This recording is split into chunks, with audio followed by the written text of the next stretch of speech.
Menurut saudara-saudara, yang paling setia itu biasanya laki-laki atau perempuan? Atau sebalik pertanyaannya. Biasanya yang tidak setia itu laki-laki atau perempuan? Ini memang agak bahaya. Akhirnya kita baku tuduh satu dengan yang lain. Kalau saudara bilang perempuan yang setia atau perempuan yang tidak setia atau sebaliknya begitu, data saudara di mana? Saya buat khotbah ini tadi malam dan saya coba periksa data. Saya dapat 2 data yang menarik. Ini hasil penelitian. Pertama, saudara-saudara,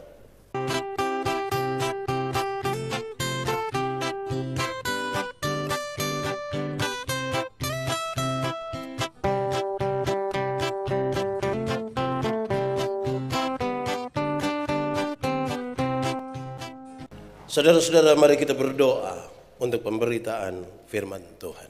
Kita berdoa. Ya Tuhan Allah, dalam kasih setiamu yang besar, Engkau telah memanggil dan mempersekutukan kami hari ini sebagai tubuh Kristus. Bahkan semua orang yang berkesempatan mengikuti ibadah ini, dimanapun, yang ada di rumah, yang mendengarkan siaran radio Suara Kasih, dan siapapun, kami berdoa supaya Tuhan melawat kami. Di minggu yang kedua dalam perayaan bulan keluarga, kami akan belajar tentang kesetiaan. Tuhan tolong kami oleh Roh Kudus-Mu, supaya kami dimampukan mengerti tentang kesetiaan. Dan oleh Roh Kudus-Mu kami dimampukan menjadi pelaku-pelaku firman-Mu. Jauhkanlah semua penggoda dan pencobaan.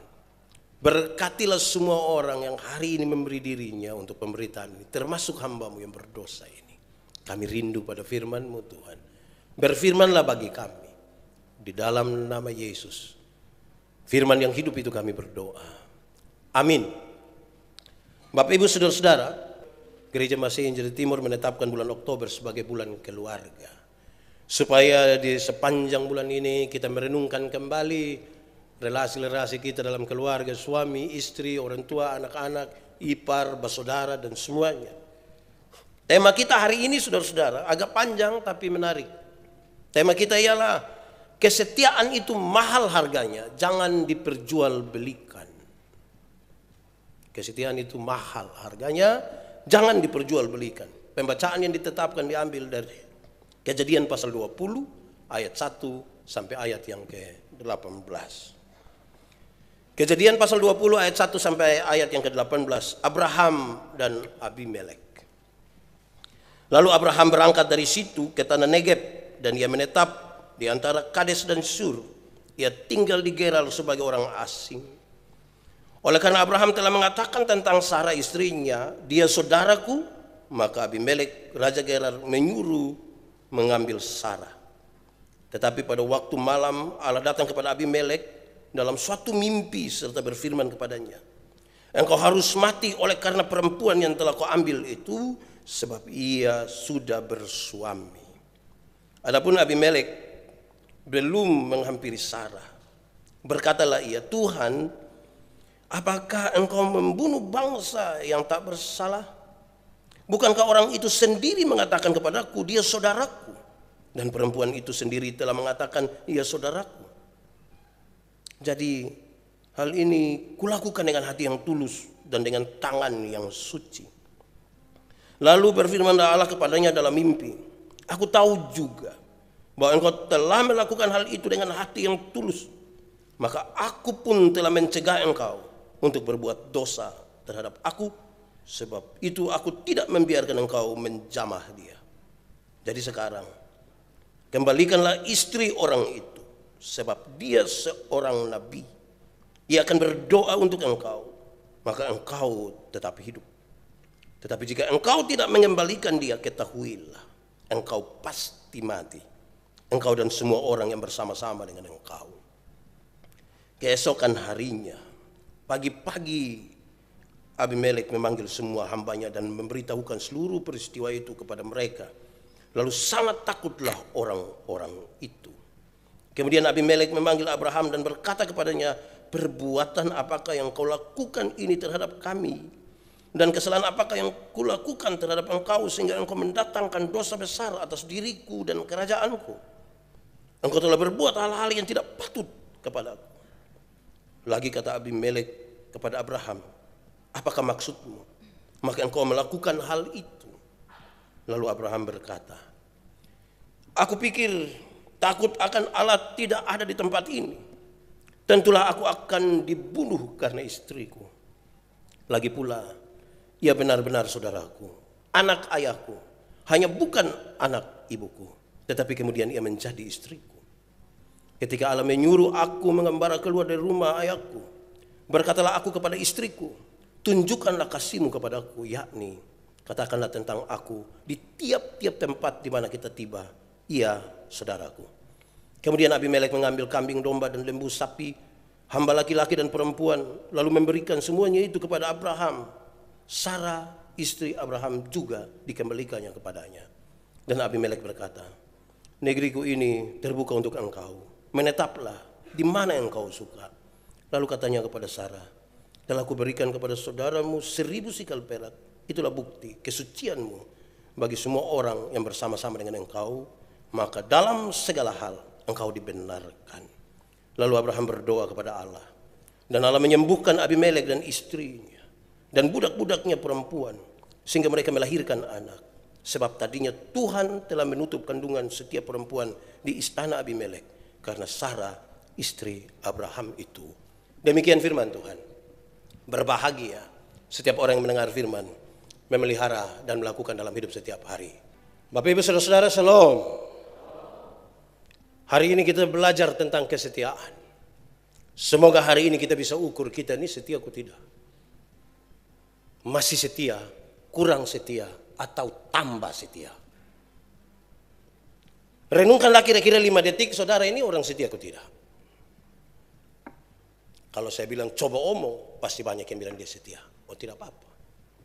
Tapi kan setia ini kan juga berurusan dengan orang lain. Karena itu saya ingin sampaikan 1-2 hal mendahului khotbah ini. Saudara, 1 minggu mulai dari tanggal 2 sampai tanggal 10 kemarin itu di Agape nikah banyak sekali. Bukan banyak sekali juga, lebih dari 2, ada 4. Percakapan pengemelaan sampai nikah.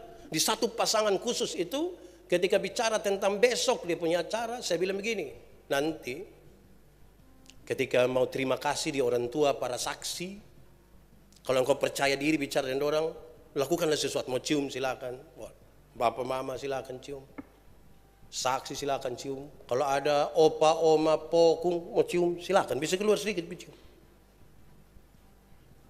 Tapi jangan cium mantan. Jangan tiba-tiba engkau keluar dari sini, engkau menuju mantan langsung, oh itu. Sebab kalau itu hal terjadi, engkau akan dianggap belum bisa melepaskan dia. Engkau nanti dianggap mau nikah tapi tidak setia. Padahal kan masa lalu tidak bisa rubah. Mantan kan masa lalu. Tapi kalau dia ada di sini, wah bahaya. Itu satu. Kedua, saudara-saudara, pernahkah saudara alami kalau saudara sebelum menikah punya pacar, laki-laki atau perempuan begitu, terus katakanlah hari ini dia sudah tinggal di Atambua, terus oleh karena urusan pekerjaan dan bisnis saudara harus pergi ke Atambua, dan kebetulan sekali suami dan istri tahu kalau mantan itu ada di Atambua. Terus kita izin, Pak atau Ibu, Ma, saya tugas. Mana? Atambua. Mulai cari-cari alasan. Bikin apa di Atambua? Pernah alami begitu kok? Karena dia tahu ada mantan di sana. Jadi kalau pergi kota di mana mantan tinggal tuh seolah-olah kita langsung dianggap tidak setia. Akhirnya dikasih ultimatum. Soe boleh, niki-niki boleh, kefa boleh, polen boleh, Atambua no. Wih, ini dia ke polisi perbatasan saja. Tapi baik juga, setia. Pernah alami itu kok? Dia ragu sekali. Padahal dia ada cek ini, Piko dia juga mau keluar. Ketika saudara pernah alami kok tidak? Ketika saudara reuni SMA. Semangat sekali, siap pakaian lah, telepon, wih kalau reuni jam 5 tuh kayak macam 2:30 pagi kita semua pi. Terus suami istri curiga, apa yang terlalu di sana kok mau? Langsung dia rasa kayak setia. Kita lagi berurusan dengan banyak orang untuk itu. Sekarang saudara-saudara kita renungkan sedikit. Menurut saudara-saudara, yang paling setia itu biasanya laki-laki atau perempuan? Atau saya balik pertanyaannya. Biasanya yang tidak setia itu laki-laki atau perempuan? Ini memang agak bahaya. Akhirnya kita baku tuduh satu dengan yang lain. Kalau saudara bilang perempuan yang setia atau perempuan yang tidak setia atau sebaliknya begitu, data saudara di mana? Saya buat khotbah ini tadi malam dan saya coba periksa data. Saya dapat 2 data yang menarik. Ini hasil penelitian. Pertama, saudara-saudara, tribunjogja.com Selasa 6 Maret 2018. Dia tulis begini. Dalam sebuah survei yang dilakukan di Inggris terhadap 3.000 orang, terungkap bahwa lebih banyak responden wanita mengaku pernah berselingkuh dibandingkan dengan pria. Perempuan berselingkuh ini, kita kemenang 1-0 ya. Survei itu juga mengklaim wanita usia 35 sampai 40 tahun merupakan kelompok umur yang paling mungkin untuk berselingkuh. Yang umur berapa? 35 sampai 40. Jangan langsung cek saya punya istri umur berapa.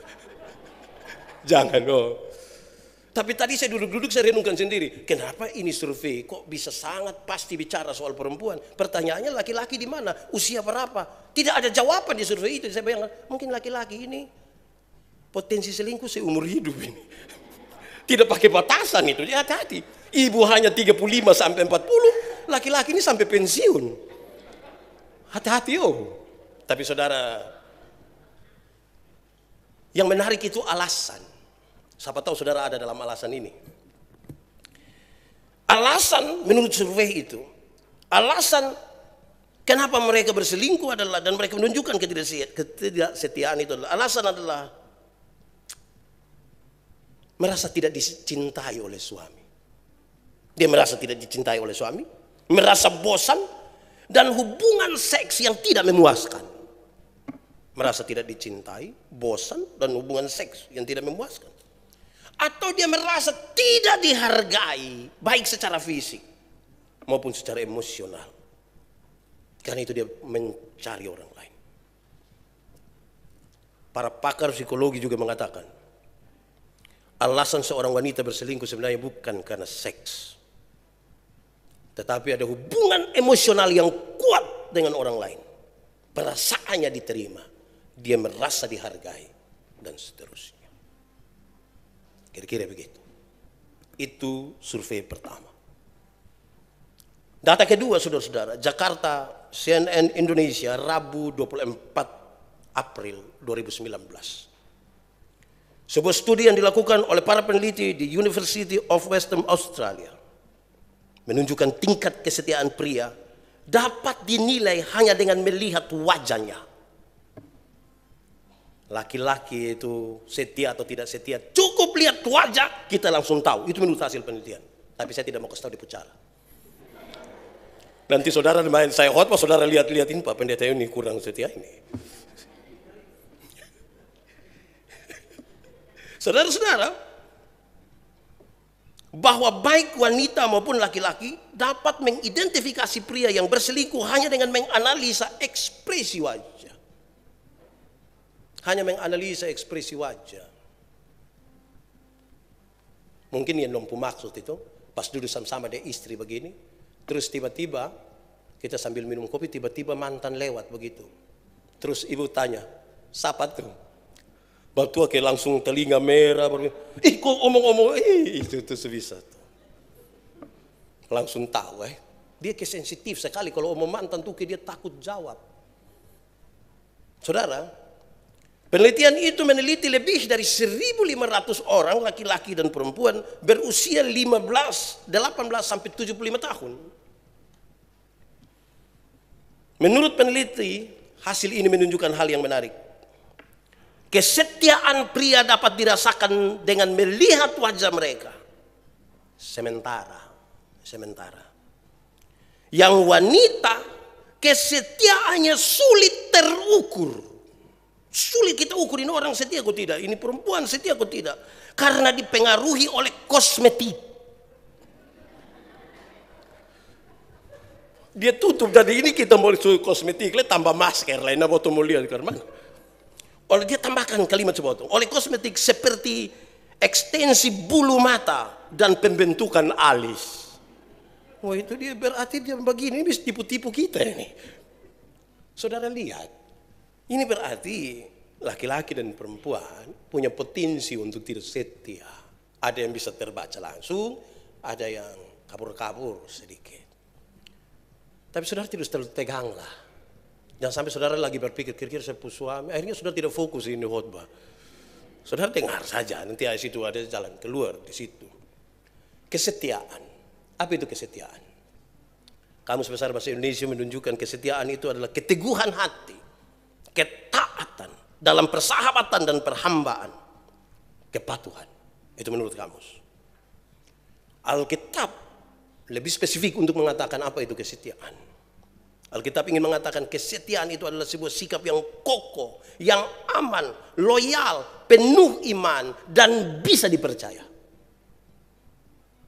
Kokoh, aman, loyal, penuh iman, dan bisa dipercaya. Itu namanya setia. Lalu saudara-saudara kita baca teks ini. Kejadian pasal 20 ayat 1 sampai 18. Panjang toh, tapi di sebuah cerita yang tidak boleh dipotong. Kronologinya kira-kira begini saudara.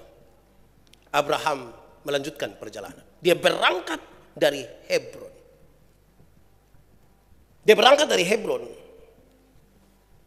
Di pohon terbantin di Mamre itu, di Hebron itu. Dia membangun sebuah mesbah di situ. Teks ini sekaligus memberi pesan bahwa ketika dia berangkat itu dia meninggalkan tempat penyembahan itu. Kepada Tuhan Allah itu dia tinggalkan. Dia berjalan sendiri. Saudara, ini sengaja saya taruh untuk kita lihat. Ada hubungan antara penyembahan kita dengan kesetiaan kita. Ada hubungan di situ. Saudara-saudara, meskipun Abraham telah disunat secara jasmani, tetapi ketika meninggalkan mesbah di Hebron, Abraham sekali lagi berada dalam kedagingan dan mengulangi lagi kesalahan pertamanya dulu. Ini kali kedua ini. Kali pertama ketika kesusahan besar itu terjadi dan mereka pergi ke Mesir. Dia kasih tahu dia punya istri. Kalau orang tanya, kasih tahu bahwa engkau bukan sebuah istri, engkau sebuah saudara. Itu pertama. Kedua sekarang ketika ada di istana Abimelek. Ini kali kedua. Saudara lihat sekarang. Ketika mesbah itu kita tinggalkan. Tidak lagi menyembah Tuhan dan seterusnya. Potensi untuk tidak setia satu daya lain itu nanti ada. Dan sebentar kita lihat di situ. Tipu, dusta dari Abraham terhadap Abimelek telah direncanakan sejak semula. Mulai dari dia mengikuti jalan Tuhan. Ketika mereka baru mau keluar dari Ur Kasdim, ini sudah direncanakan. Berarti kesetiaan itu tidak datang begitu saja. Atau ketidaksetiaan itu tidak terjadi begitu saja. Ini dibuahi. Ini diprogramkan. Ini diisi. Jadi jangan sampai ada suami, ada istri sementara bikin program tentang tidak setia. Dia lagi berisi, memprogramkan itu. Saudara-saudara, tapi kita melihat hal yang lain di situ. Ketika dikasih tahu bahwa ini bukan sebuah istri, Abimelek suka sekali kepada perempuan ini. Dia suruh orang untuk panggil. Dia mau sungguh-sungguh. Tetapi Tuhan datang kepadanya dalam mimpi. Tidak boleh. Itu orang punya istri. Tidak boleh. Itu orang punya istri. Tapi dia bilang, Tuhan, saya tidak tahu. Kan laki-laki itu yang bilang ini bukan dia punya istri. Bahkan perempuan ini juga bilang bukan dia punya suami yang itu. Ini hanya saudara. Saya tidak tahu. Saya punya hati tulus dan tangan saya suci untuk hal itu. Yang menarik adalah jawaban Tuhan bilang, karena saya tahu engkau punya hati tulus, karena saya tahu engkau punya tangan tulus itu, makanya saya cut. Jangan. Engkau jangan berbuat dosa terhadap aku dengan engkau menjamah perempuan itu. Tidak boleh. Jadi kita bisa ditolong supaya tetap setia ini kalau kita punya hati yang tulus kepada Tuhan, kepada sesama, segala macam. Supaya dalam ketulusan itu Tuhan bisa jaga kita jam gitu. Saudara-saudara, dia tahu, Abimelek itu tahu bahwa perempuan itu dia suka, cantik dan dia suka perempuan itu. Tetapi dia tahu juga bahwa itu bukan dia punya hak. Ada orang lain yang lebih berhak dan orang lain itu adalah suaminya. Saya tidak boleh. Padahal dia ada suka setengah mati ini. Tapi dia bilang jangan, itu orang pun. Jangan. Saya jaga sah. Jaga orang pun jodoh. Saya jaga. Kita ini kadang-kadang aneh juga tapi baik juga lah. Saudara-saudara, itu menarik. Menarik karena apa? Kadang-kadang kita lihat satu orang kita terlalu suka, suka mati pun. Padahal lihat di Facebook sah. Tapi suka. Harusnya ditahan. Kalau memang itu orang punya, jaga diri. Jangan pikir rusak. Jangan. Saudara-saudara, pembacaan itu membawa sebuah pesan kecil.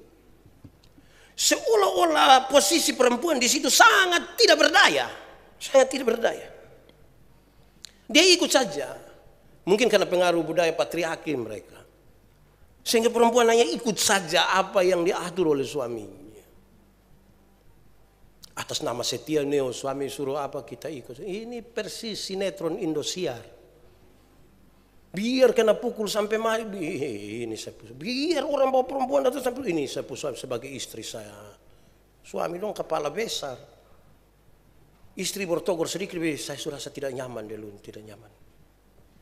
Saya cinta kau tapi nyaman deh orang lain. Hai, itu tersesat itu. Cinta dia nyaman dengan sebelah.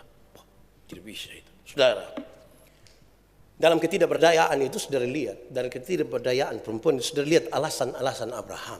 Abraham punya alasan menarik. Pertama, alasan Abraham adalah saya berpikir tidak ada orang takut Tuhan di sini. Saya pikir tidak ada orang takut Tuhan di sini. Pasti saya mati gara-gara saya mengaku ini saya punya istri. Dia berpikir bahwa kalau ada orang yang tidak percaya Tuhan di sini, dia pasti bunuh saya gara-gara ini saya punya istri. Saudara lihat, ketakutan dia itu membuat dia menjual dia punya kesetiaan itu. Padahal dia hanya pikir. Bukan cek dulu, bukan survei dulu, hanya berpikir. Kedua saudara-saudara, Abraham bilang begini, lagi pula ia benar-benar saudaraku, anak ayahku, hanya bukan anak ibuku, tetapi kemudian aku mengambil dia sebagai istri. Memang benar bahwa Sarah itu adalah saudari tiri dari garis Tera ayah Abraham, betul. Tetapi ada informasi terakhir yang sengaja dia sembunyikan. Saudara tiri betul. Tetapi dia tidak kasih tahu bahwa ini istri. Dia tetap pegang ini saya punya saudara. Saya punya saudara. Dia tidak mau kasih tahu ya istri. Nah saya mau tanya saudara, kenapa sampai dia sembunyi itu informasi? Karena kalau status sudah jelas ini, berarti orang tolak ini. Ya karena dia sedikit sembunyi informasi supaya bisa dapat keuntungan dari situ. Bahkan saudara tahu, salah satu alasan adalah dia melibatkan Tuhan punya perintah di situ. Dia begini, waktu Tuhan suruh saya keluar dari rumah ayahku untuk mengembara, maka aku berkata kepada istriku, tunjukkanlah kasihmu kepadaku, yakni katakanlah kepada semua orang di semua tempat yang dimana kita tiba, kasih tahu engkau saudaraku, bukan istriku. Itu pakai bahasa Kupang pendek. Kalau sayang betana, tinggal omong begini, saudi pun susah apa? Karena sayang. Karena lu sayang beta, maka lakukanlah ini, omonglah ini, dan seterusnya. Kira-kira itu kronologinya begitu. Saudara-saudara, mari kita mengerucut kepada tema kita. Kesetiaan itu mahal. Kesetiaan itu mahal. Jangan perjualbelikan itu. Mari kita bertanya bersama-sama saudara, mengapa kesetiaan itu mahal? Mengapa kesetiaan itu mahal? Saya catat 3 alasan kenapa kesetiaan itu mahal. 1, Bahwa kesetiaan itu menjadi mahal karena kesetiaan sesungguhnya itu dari hati. Dan bukan soal-soal yang tampak saja. Kesetiaan itu bergerak dari hati, bukan soal yang tampak. Nanti dari hati ini baru dia menggerakkan sesuatu yang nampak. Supaya kalau kita mengelus istri atau suami atau kita melakukan apapun, itu dibangun dari hati yang setia.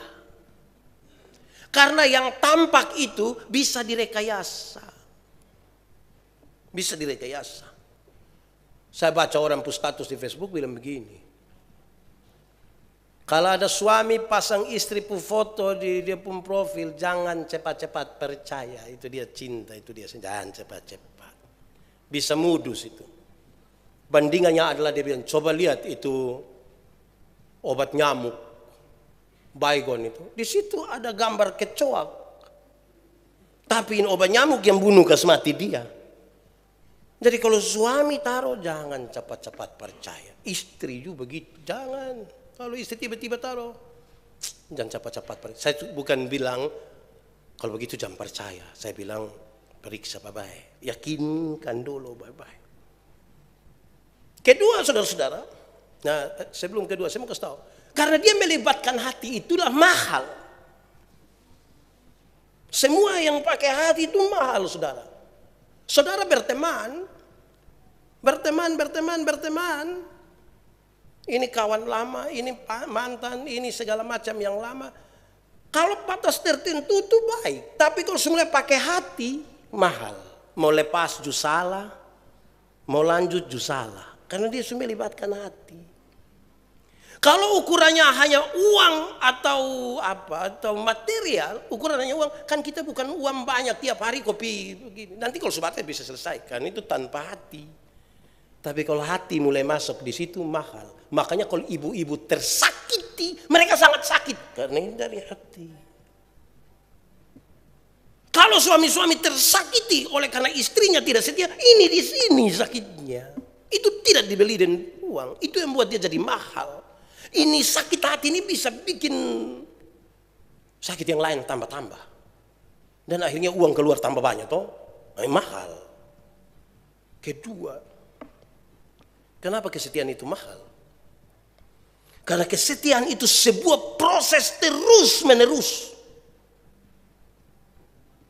Kesetiaan itu bukan proses satu hari. Ini proses terus-menerus. Satu hari yang ini tidak bisa dipisahkan dari hari yang lain. Hari ini berkaitan dengan besok. Ketika saudara menikah di sini, saudara ikrarkan janji setia. Bukan hari itu saudara kemudian menjadi setia. Tapi proses dari hari ke hari. Dari sehari ke sehari. Itu yang bikin dia mahal. Kesetiaan itu juga menjadi mahal.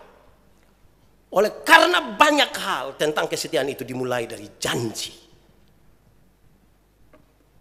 Kesetiaan itu dimulai dari janji. Janji terhadap diri sendiri, saya berjanji. Janji kepada orang lain, dia tahu. Dan janji kepada Tuhan. Itu yang membuat kesetiaan itu mahal. Saya kalau mau tidur dan belum bisa tidur, saya ini tidur agak susah-susah mau kepingin bercerita deh ibu.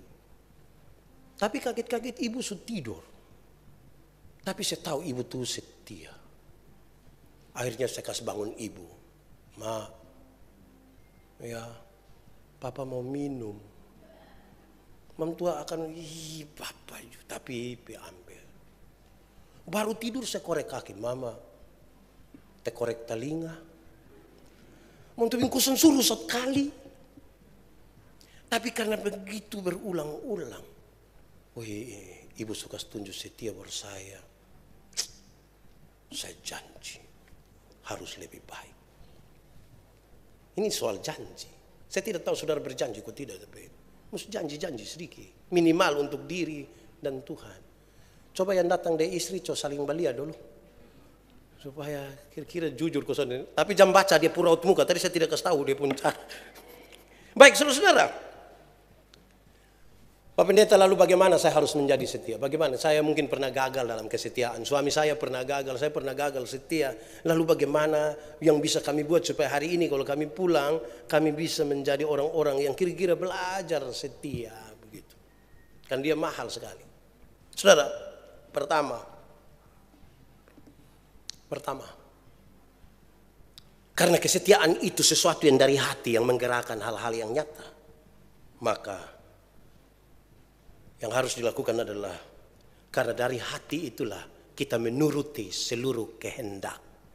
Dari hati kita menuruti seluruh kehendak. Pak, hapus sudah penomer, sudah. Hapus sudah. Terus hati yang setia itu di sini bilang, iya, mak lihat beta Suganti dia pun nama. Apa besu hapus misalnya om? Saya su hapus. Iya hapus makal hafal di punomer. Itu soal baru itu. Jadi kita menurut karena dari sini tuh dari hati. Pernah alami begitu kok? Itu alami desa apa? Nah, baik saudara-saudara. Jadi karena kesetiaan itu dari hati, maka hati ini yang membuat kita menurut. Karena ada yang ikut begitu tapi bukan dari hati. Jadi kalau saudara tahu kalau tidak dari hati itu penuh beban. Jadi mesti dari hati. Kedua saudara-saudara. Karena kesetiaan itu dari hati. Maka saya mau bertanggung jawab. Karena kesetiaan itu dari hati maka saya bertanggung jawab. Tulus itu. Tidak ada modus apa-apa di situ karena kesetiaan dari hati saya mau bertanggung jawab. Saya tadi malam lihat orang pun status, dong ada satu status saya catat kembali dan baik. Saudara mungkin baca tapi saya baca ulang. Saudara lihat ini dia persoalan di mana. Ini status begini. Di saat seorang perempuan membuat status sakit hati, maka disitulah sejuta laki-laki datang dengan pura-pura menjadi dokter. Saya ulangi, ketika perempuan bikin status sakit hati, banyak laki-laki datang pura-pura jadi dokter. Kepumbai, itu bukan kesetiaan. Karena kesetiaan itu dia dari hati dan dia mau buat kita bertanggung jawab. Bertanggung jawab untuk semua, baik itu baik, baik itu tidak baik. Ini dia sudah salah istri omong, kau jangan omong-omong itu lagi. Kalau mau baik itu rumah tangga lebih berhenti omong itu, stop. Padahal ini dia modus. Omong saja bertanggung jawab namanya salah. Omong es itu bertanggung jawab, berhenti karena dia dari hati dia menuntut kita stop. Kira-kira begitu. Ketiga, karena kesetiaan itu dari hati, maka kita mau berinisiatif tanpa perintah. Berinisiatif tanpa perintah. Karena kita setia ini, kita mau berinisiatif. Lihat istri ada sapu-sapu di situ, terus lihat meja atau kursi satu bengkok di sini. Atas nama setia itu, kita yang bangun kok kasur. Tidak ada perintah. Berinisiatif sendiri kok pekas lurus. Memang ini agak berat bagi kita bapak-bapak. Kita ini kalau sunika habis duduk pangku kaki mama remote. Terus mama sudah jengkel kan kerja supaya mama tuh bilang lu lumpuh. Lama-lama keluarga bakal lagi gara-gara ini remote kecil anak yang meluas ke lumpuh dan lain sebagainya. Inisiatif itu baik. Nah itu ajar baik-baik. Kadang-kadang memang kita berinisiatif mau baik. Itu kalau tidak dari hati itu berat. Tapi yang pihak sebelah juga terima mesti dari hati. Saya berkhotbah, saya bilang banyak ibu-ibu, banyak bapak-bapak hidup sama-sama. Tapi bapak-bapak tidak tahu berterima kasih pada istrinya. Terus kita rencana pulang mau bikin ini. Pas ibu siap habis makan kita bilang, mama terima kasih. Kita inisiatif betul-betul terima kasih. Terus mam tua bilang, tahu roh apa naik? Karena mam tua terima dengan kecurigaan. Ini pasti ada dia pun mau ini, maka kaget-kaget su terima kasih. Sunika 20 tahun tidak pernah ramas-ramas, sedikit di belakang lihat ibu ada baju cuci, datang dia coba ramas-ramas ini. Ibu dong pikir positif. Ini satu lah. Soalnya lihat tahu orang ada kerja. Jadi memang dua-dua mesti tulus dari hati. Dari hati. Kadang-kadang kita hidup dalam rumah tangga ini sudah lama bersama-sama, jadi betul jadi dingin, mesra itu menjadi hilang. Itu lagu que saya tahu. Saudara, memang harus ada inisiatif dari hati untuk apa? Nah di rumah kan betul tahu toh inisiatif. Lihat istri kerja sendiri ya inisiatif sedikit, bang bikin apa kok? Bang kok bikin apa kok? Ini saja terkoreksi ini, jadi saya pulang. Ini hari pasti ibu senang. Keempat saudara-saudara, karena kesetiaan itu dari hati, maka memberi pujian itu penting. Dari hati memberi pujian. Sebagai orang yang setia dari hati, dia memberi pujian kepada dia, tidak menyangkal dia punya istri, dia memberi pujian bagi dia punya istri dan siap menerima tanggung jawab yang besar, lebih besar lagi. Kadang-kadang kita kan tidak dari hati kita punya pujian untuk pura-pura semua.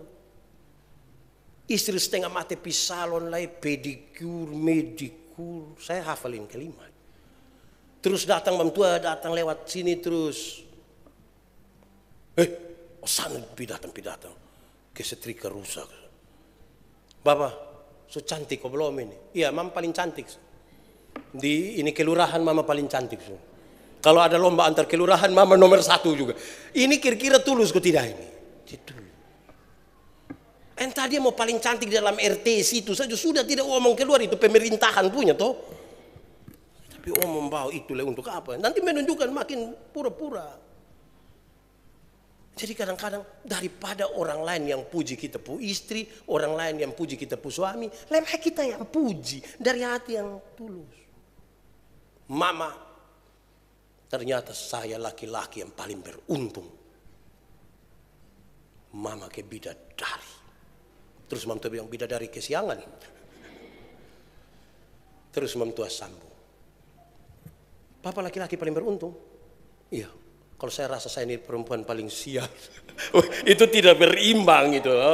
Ya tuluslah kasih pujian itu tulus. Tidak usah mengada-ada tapi bicaralah dengan. Saya kira kan kita hidup kenal pacaran sulama, menikah sulama, sudah ada anak. Kita dan kita sudah baku tahu. Jadi tulus kok tidak tulus itu kita baku rasa lah. Ini bukan kita lagi puji orang lain pu istri kau bilang ini lo tidak tahu. Ini kan kita lagi puji kita dan kita ini. Pulang lah lihat kau puji ame istri sedikit suami puji ame dia tidak apa-apa. Itu baik itu. Dan kita siap mengambil resiko atasnya. Berisiko yang lebih besar itu. Melindungi, siap mengambil resiko. Istri apapun kita laki-laki yang siap. Suami seperti apapun kita yang siap. Jangan dia ada setengah mati, ada persoalan dengan dia pu ipar lebor kita piko bilang, kau lunak bi. Kita kadang-kadang tekan tambah, sendon don marah. Akhirnya don curhat, sakit hati. Akhirnya sejuta laki-laki datang jadi dokter atas dorang. Dan kita yang marah. Padahal kita yang menuduh. Saudara, marilah kita lihat. Karena itu saudara-saudara, harusnya kesetiaan itu terukur sekali. Orang bisa tahu dia setia itu. Kenapa? Bagaimana saya bisa pastikan bahwa saya setia, dia setia, dan kita semua adalah orang-orang yang setia? Jawabannya ini menarik. Orang yang setia adalah orang yang hidup di dalam kebenaran, keadilan, kejujuran, iman, dan kesucian. Itu orang setia. Kalau dia hidup di dalam kebenaran, pasti setia. Kalau dia hidup di dalam kejujuran, pasti setia. Kalau dia hidup dalam keadilan, pasti setia. Dalam iman, dalam kesucian, pasti dia setia. Karena godaan itu banyak. Kita ini kan tidak bisa larang orang untuk tidak suka sama tonton. Domel dia sih kita suka nah. Kita tidak bisa piko bilang saya tutup lupa mata, kan tidak. Apalagi kami yang laki-laki. Yang ibu-ibu, yang perempuan itu kan sering karena pakai perasaan, jadi dia dekat sapa itu omong enak, oh dia rasa nyaman ya. Tapi kami ini kan pakai lihat, bawaannya melihat. Suami-suami ini kalau duduk sama-sama begini, tiba-tiba ada perempuan cantik satu masuk, pasti serempak kami akan begini. Tapi kalau kami melihat begini, tahu istri sebelah pasti marah, kami tidak lagi lihat begini. Kepala tetap, mata saya yang pindah. Nah waktu kami lihat itu merusak kami pun ini merusak semua. Nah kalau kita hidup dalam kebenaran, kenapa? Saya dulu pernah kasih satu pernyataan yang memang ibu-ibu dong tidak suka. Ini pernyataan ini mereka tidak suka. Saya bilang begini, kesetiaan itu bukan mematikan rasa bagi orang lain, tetapi sebuah kesadaran bahwa ada yang lebih penting. Saya ulangin kalimat, dengar baik-baik supaya jangan pelimpa pendeta subah apa lain. Kesetiaan itu bukan mematikan rasa terhadap orang lain, tetapi sebuah kesadaran bahwa ada yang lebih penting. Lantas dong bilang begini, oh jadi son matikan rasa, biar dia hidup sedikit-sedikit, dia suka sedikit-sedikit.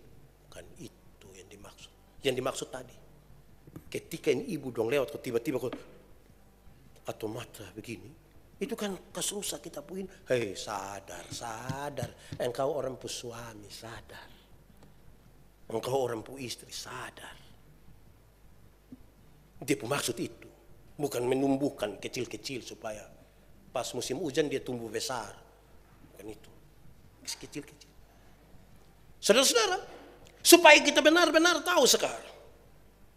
Kita butuh Tuhan untuk ada di situ. Sebagaimana Abimelek. Tadi saya bilang tuh, ada hubungan antara penyembahan kita dengan soal kesetiaan tadi. Abimelek itu karena tulus hatinya, suci tangannya, Tuhan mencegah dia. Karena saya tahu itu, engkau jangan. Saya tidak mau engkau berdosa. Tapi kan kita hati tulus tadi, sambil kita tidak bisa tahan ini orang dong pun suka sama Tuhan. Kita butuh untuk itu. Karena saudara tahu kita ini kan hidup manusia ini kan berjumpa dengan banyak orang dengan, sekarang ini kan orang dong cantik-cantik lagi, ganteng-ganteng lagi. Tapi yang di dalam Tuhan itu dia bisa atur begitu. Tubuh kita ini, hidup perasaan kita ini butuh Tuhan di situ. Supaya apa? Makin setia kita dengan Tuhan dalam penyembahan kita, dia berdampak pada kesetiaan kita bagi orang-orang yang ada di sekitar kita. Ada yang Tuhan mesti kerjakan dalam hidup kita. Tapi kita harus kasih ruang untuk itu supaya Tuhan mengerjakannya bagi kita. Dan karena itu membangun sebuah relasi dengan Tuhan menjadi hal yang penting. Supaya kita bisa ditolong oleh Tuhan untuk tetap setia. Kalau tidak saudara, tiap-tiap hari kita hanya ngomong tentang ketidakcocokan. Saya punya istri ini saya rasa ini karena dari dulu bukan kita dua ketemu Pak. Dari dulu orang yang kas kenal nih. Baru yang kas kenal dia putanta sendiri, dia omong yang baik-baik sa. Sekarang pas lihat dia nih baru saya, kenapa tidak ambil di putanta sa. Jadi ya memang kita butuh. Kalau tidak tiap hari kita, mari jangan hanya lihat pada kekurangan-kekurangan, tapi mari kita lihat pada potensi-potensi yang lebih baik untuk darinya kita belajar untuk tetap setia. Tuhan kan pasti punya maksud untuk itu. Setia sampai akhir. Karena pasti ada berkat-berkat yang Tuhan kasih. Bahkan kalau kita lihat khusus dalam konteks Abimelek, mereka sudah tidak bisa melahirkan. Tuhan menutupi kandungan perempuan-perempuan situ. Tapi oleh karena itu Tuhan buka. Doa itu membuat itu sudah terbukalah dan mereka diberkati. Kesetiaan itu bawa berkat. Jangan sampai kita punya cara hidup yang tidak setia ini yang membuat berkat-berkat ada tertutup di mana-mana. Ini bahan refleksi ya. Ini bukan sebuah tuduhan, tapi ini sebuah bahan refleksi. Jangan sampai kita punya hidup yang tidak setia ini yang membuat kita punya berkat-berkat tertutup di mana-mana. Berkat itu semata-mata bukan hanya persoalan-persoalan rohani, tetapi dia soal apa itu? Dia soal-soal yang di dalam kita juga. Supaya kita belajar sesuatu. Tuhan memberkati kita. Mari kita tunduk kepala di hadapan Tuhan. Kita angkat hati kita kepada Tuhan.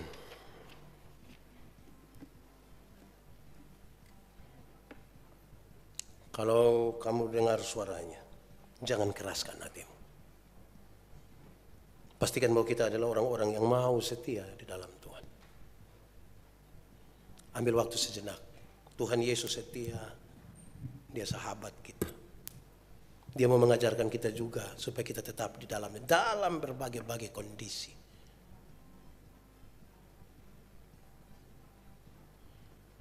Katakan sesuatu kepada Tuhan dengan jujur. Bapa di sorga, Bapa yang setia, terima kasih untuk firman-Mu, supaya membuat kami belajar sesuatu sebagai istri, sebagai suami dalam bulan keluarga ini. Kami tahu juga sebagai anak-anak dan orang tua bahwa kesetiaan itu mahal. Supaya kami tidak menyesal. Supaya kami tidak hanya sekedar menurut tanpa hati yang setia. Hanya karena tidak mau ada masalah. Tuhan buka hati kami lebih lagi. Dan ajarkan kami sesuatu yang lebih baik dari hari ini. Untuk kami melakukan dalam kekuatan yang Tuhan anugerahkan buat kami. Terpujilah nama-Mu. Di dalam nama Yesus kami berdoa. Amin.